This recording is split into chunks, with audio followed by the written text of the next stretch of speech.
Carrie Overdorf, and joining me today is Professor Ron Wheeler. We're going to be discussing the topic of pain and suffering and hopefully answering some questions that we all unfortunately have to face in our lives. I wanted to begin by asking you first about a quote that you made in one of your lectures. You declared that to be human is to suffer. Why must we as human beings suffer? As a human being, we are always under change. And change provides the opportunity for suffering to take place. For example, when we grow up, as our bodies change biologically, that brings about certain areas of change. When we are interacting with other people, the sociological dynamic of just being human brings us into contact with different kinds of people.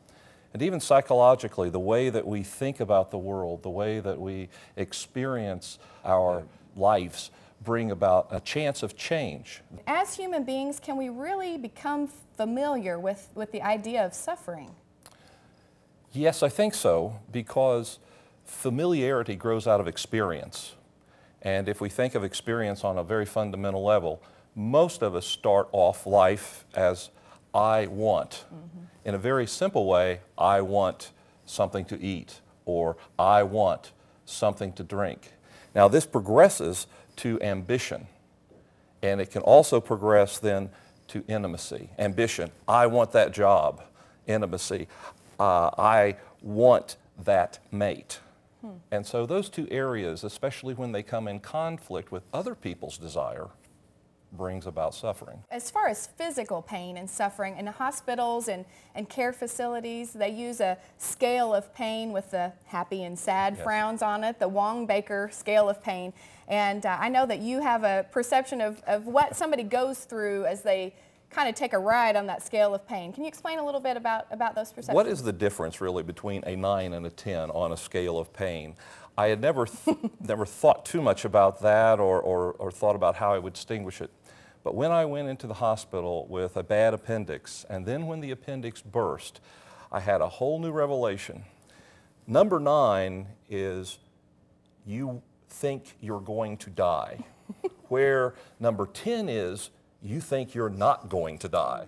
Do you believe, Professor Wheeler, that suffering somehow has a purpose? It depends upon what question it finally leads us to ask. If the suffering leads us to ask the question, what next? Then that suffering or even pain provides us with a very important function. But most of us, when we are suffering or when we have difficulties, what we really want to ask first is the question, why? Why am I suffering? Or where did this come from? And we tend to look backwards, where most pain on a very fundamental level is made to make us look forward and to take an action. How do you think this new perspective should affect a person's attitude toward their own pain and suffering?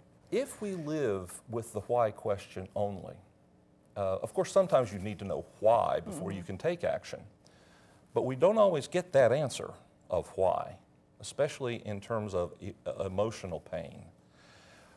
If, however, we allow ourselves to say, I am in pain, I am suffering, what do I need to do? What steps can I take to address this issue?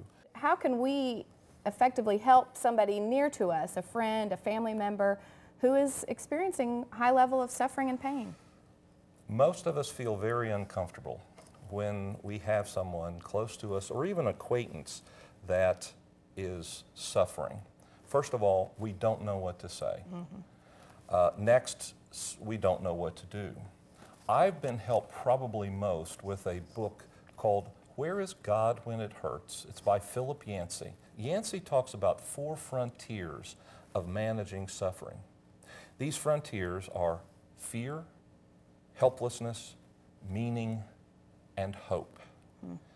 And in the book, he describes how we as non-sufferers can engage our suffering friends on those 4 levels.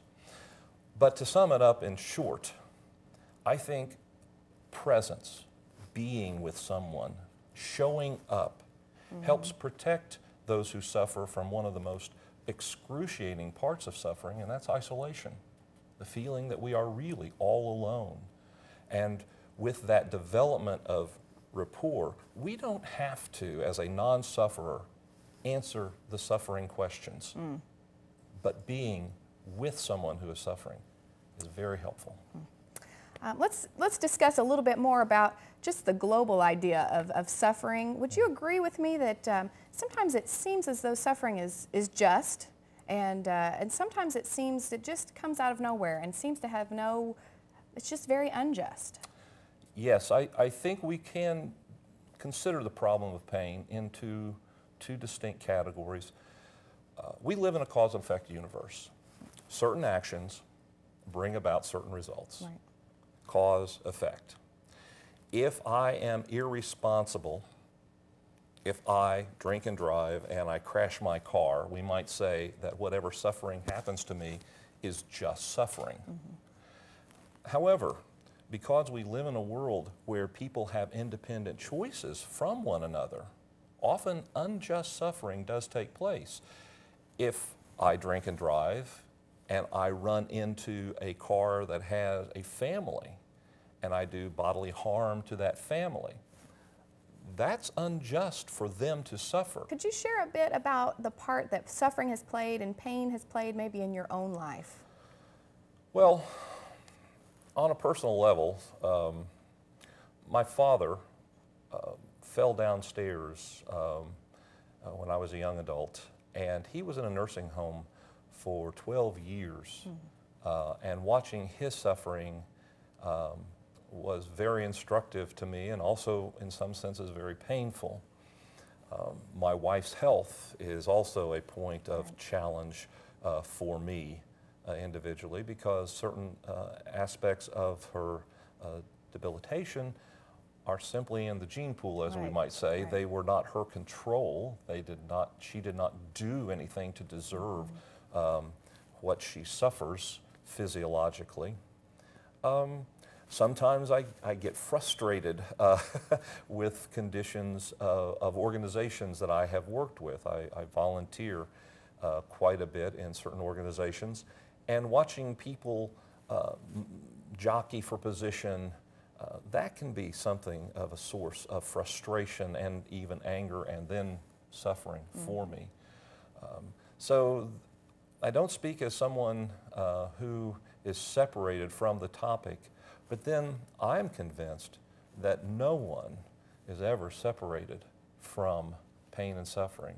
Or to put it another way, it's never a matter of if we will suffer, it's only a matter of when. My own thinking about pain and suffering essentially comes from religious and literary sources, not so much biology. But even so, the Bible, for example, Genesis chapter 3, Luke, Ecclesiastes, and the book of Job. Also the Bhagavad Gita, which includes Buddhist thinking, the Tao Te Ching, which is a Taoist text, C.S. Lewis's Mere Christianity, his book The Problem of Pain, and also A Grief Observed have been very helpful. In addition, Philip Yancey and Dallas Willard, Philip Yancey's book Where is God When It Hurts, and Dallas Willard's The Spirit of the Disciplines, have proved to me some ideas of the community aspects of dealing with pain and suffering. It's true that suffering is a human experience from which no one can flee. Perhaps how we view pain and how we deal with suffering can really make a difference in our lives, even between life and death. Who knows the purpose of pain and suffering? Maybe it's just to get us to remember who we are, where we came from, and where we're going.